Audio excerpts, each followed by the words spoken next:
Всем привет, дорогие друзья, с вами Алекс. И сегодня я покажу вам, как строить такой вот замечательный камин. Ну, только сразу предупреждение. Если вы будете его строить дома, ни в коем случае не делайте ему как бы вот так заграждение. Потому что, короче, ваш дом загорится. Обязательно делайте ему дымоход такой.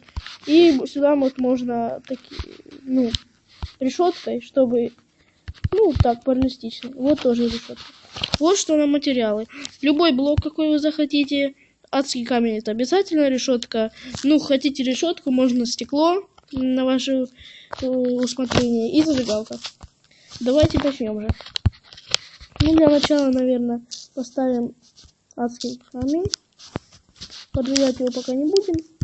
И вокруг него так хаотично поставим. Вот тут даже, чтобы красиво было.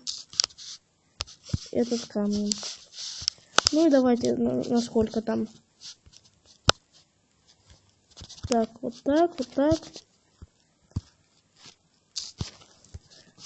Я уже пробовал делать с заграждением, и мой дом сгорел. Да, такое несчастье. Ничего. Так, даже если, чтобы красивее, можно и вот так. Нет, там не получается так. Так, ничего. Так. Не буду делать такой высокий, как тот. Так.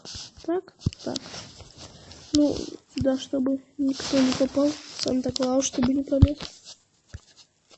Так. И поджигаем камин.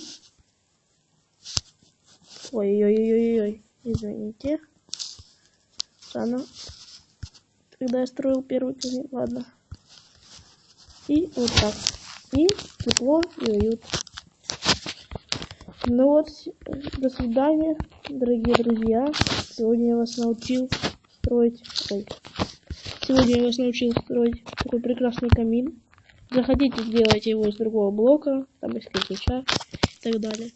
Что же, всем пока, с вами был Алекс. Подписывайтесь, ставьте лайки. Всем удачи, всем пока.